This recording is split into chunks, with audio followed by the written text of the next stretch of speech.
Hey guys, and welcome to a battle featuring myself, a Rubber Duck of War, leading the forces of the Old Ones, the Lizardmen, up against Mini Boris, aka Red Legion, and his High Elf forces. This is a bit of an old school grudge match between these two factions. They're relatively even, I think, as far as a matchup is concerned, going against each other, so should be some pretty good fun all round.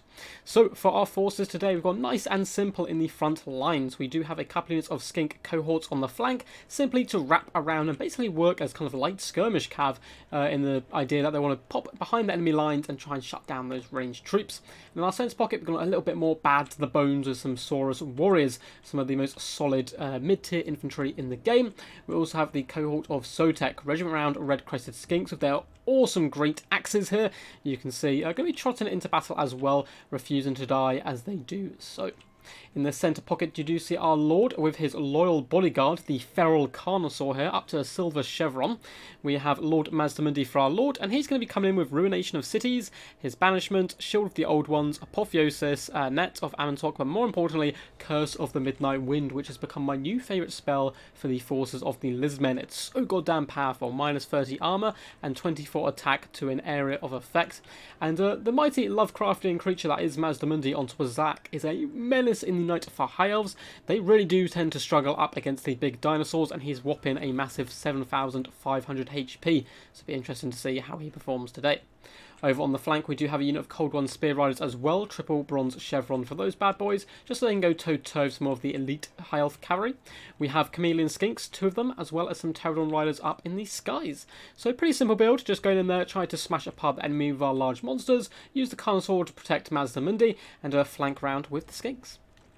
So for the forces of High Elves today, we do have Silveren Guard, some of the most stalwart spearmen in the entire game, and they're going to be flanking some White Lions of Chase, who are very good in this matchup due to their AP. Those great axes certainly help at getting through the thick hides of the Lizardmen. There's a couple of units of Rangers as well, I believe, dotted in the mix. These guys just they're to chew through Skinks as well, so quite a nice, well-balanced build so far. In the back line, we do have double archers flanking some Lothran Seaguard. I would like to see that the other way around. I think Lothran Seaguard on the flanks to protect with their spears, but still a decent range core. And up in the sky, the real kind of hammer of this entire build is going to be the mighty Star Dragon, whopping in with a whopping, lots of whoppings, a 6,318 HP. Fire damage, his Star Dragon Breath and all that good stuff, and of course he's going to be flying up in the skies with Alarielle the Radiant, coming in with Tempest, Earthblood, and of course the Star of Avalon. She's just going to be sitting around and healing up the Star Dragon. Looks like we have double Silver Helms as well in the front line, there to do a little bit of hammering on more lightly armoured forces like the Skinks, and to push away Chameleon Skinks and the like. So here we go, and the battle is underway. Chameleon Skinks just going to be doing a tiny little bit of skirmish, dropping some shots in before once again falling back into the relative safety of the advancing lizard hordes. Our Pterodons as well going to be trying to keep their distance for now, while also trying to pressurise the archers where possible. Our main battle line is going to get up and ready quite quickly. I want to close the distance as fast as possible, not give my opponent too much time to kind of sort out any battle plans. We're just going to ramrod through with Lord Mazdamundi. Tempest does go up on our Pterodon Riders, pinning them in place, and Alarielle should now be able to chase and finish them off, so quite a decent catch there. And the Star Dragon has plopped in on top of the Skink cohort, trying to force these guys away as they were trying to float into the back lines a little bit here. We do move up our Chameleon Skinks to start taking some shots into him, as, you know, little darts will eventually go through that Dragon Hide and slowly pull him apart. And Lord Mazdamundi does drop a lovely Shield of the Old Ones in this big engagement in the front lines, and here pops right into the back line on top of these archers, trying to destroy these guys as quickly as possible. As you can see, a big Ruination of Cities is going to come down as well. So at this point, my opponent sees Lord Mazdamundi is a little bit overextended here, so he charges in, rushes in with the Star Dragon and Alarielle. And that's basically what his build is designed for, sniping out characters like this. We're simply going to react with Curse of the Midnight Wind, drop it on these guys. Their melee tech does go down to some kind of pitiful levels, and Lord Mazdamundi should be able to survive without too much trouble, and that's going to buy some time to get his Carnosaur friend over here and into the action. In the back lines, we have managed to swarm archers with Skink cohorts, dropping banishments on the Lothran Seaguard, and Cold One Spear Riders easily able to overwhelm Silver Helms, but themselves being dragged down by Silveren Guard as well, so a little bit tit for tat. Now in the front line, we are currently losing this. A combination of White Lions of Chase as well as Rangers managed to pull through our Saurus Warriors quite effectively here.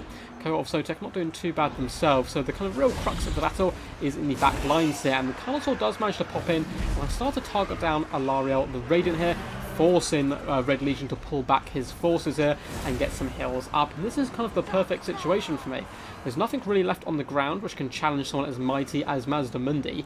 The only punching power in this high elf build is going to be the Star Dragon, so as long as I can keep the Carnosaur nearby, I should be able to protect Maz, as the archers are getting forced off my Pterodon Riders, who are simply hunting these guys down every time that they do come back into the main battlefield. Chameleon Skinks once again going to be floating along. They have been firing shots into the Sylvan Guard to try and help the cohort of Sotek out a little bit, but now going to be firing the shots up into the air, poisoning these guys and slowing them down. Tempest once again used on the Pterodon Rise, and that's 2 Tempests to kill 1 unit of Pterodon, so I'm not sure it's the best value, but as you can see what 1 unit is doing, I suppose it is quite a good idea to get some of that mobility off the field and try to isolate my big nasty dinosaurs. As you can see, this dragon has been poisoned here. Looks like he's going to be coming in for a breath attack. I do manage to spot this luckily, and Maz is going to move out of the way. Still gets clipped, but manages to get out of the worst of it. And once again, an assassination attempt does come in. So he pops Shield of the Old Ones, as well as Curse of the Midnight Wind. Now, Star of Avalon is active, but that is not going to save these guys from the mighty Carnosaur when their melee, or their armor, sorry, is reduced so much.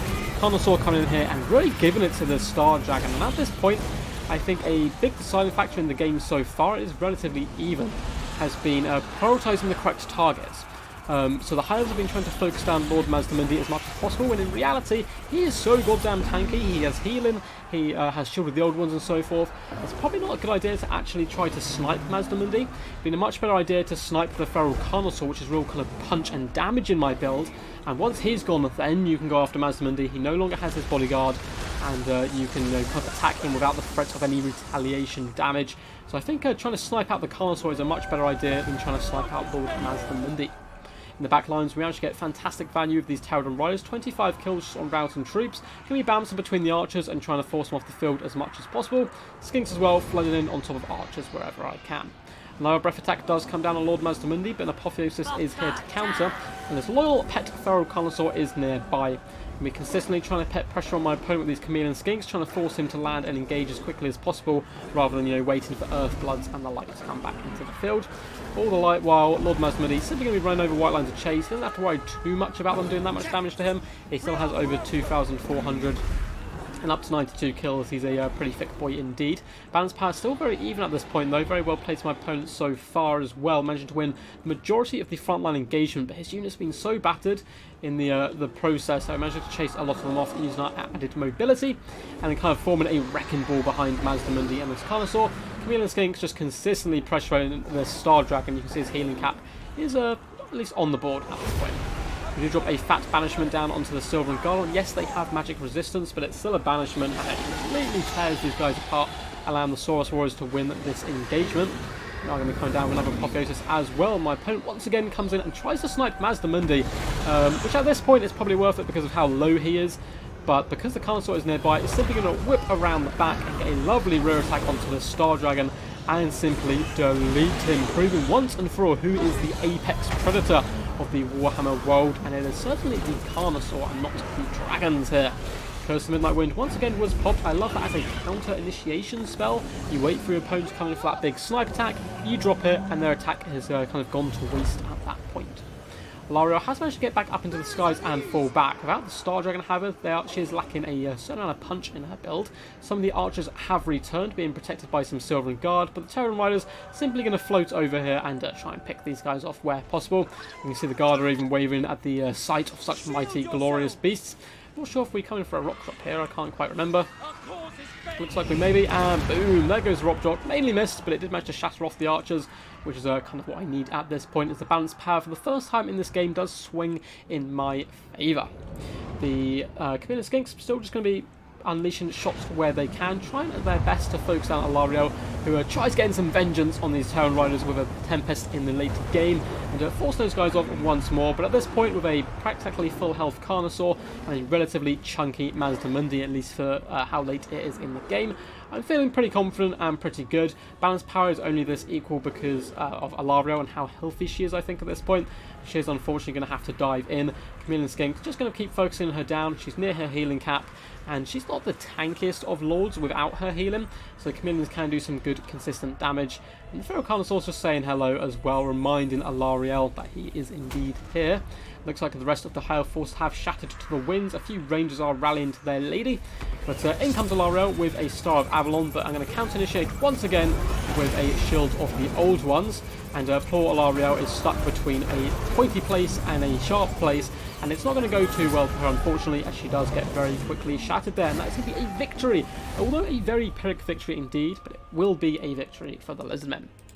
So let's go to the end stats there. So very well played to Red Legion, who was in fact hosting a content creators tournament. Had some fantastic games against me, and he did get his revenge in one of the next games as well. And I still did a very decent display all round. Certainly managed to win the kind of main frontline engagements on the infantry and so forth. I just think if he had focused down the Carnosaur instead of Mazdamundi, he'd have been in a much better place. Not sure if he would have been able to pull it off and actually finish off the Carnosaur if I'd kept Mazdamundi nearby, but certainly when they were isolated early on, instead of trying to pick on Mazda, I would have definitely picked on the Carnosaur, taken away the teeth of my build and kind of the units which can damage his ones. So without that Carnosaur, I don't really have anything left here apart from the cold ones who are already quite busy to take down that Star Dragon. Mazdamundi is very tanky, but he can't go toe-to-toe with such a beast. So I think by focusing on the Carnosaur instead of Maz would have been a much better play. But still, guys, I hope you did enjoy. If you did, feel free to like and subscribe and all that good stuff. And yeah, stay awesome as always, and I will see you next time. I have revamped my Patreon page, by the way. I'm kind of currently in the process of doing it now, so hopefully it'll be revamped fully by the time you guys do indeed see it. It did go offline for a while because I hadn't really used it, but I popped it back online there, and there's going to be a few kind of cool things if you do become Patrons that I'm going to be kind of figuring out and so forth. But there's links to all that good stuff down below in the description, as well as links to my Discord. Anyway, guys, until next time, peace, and as always, stay awesome.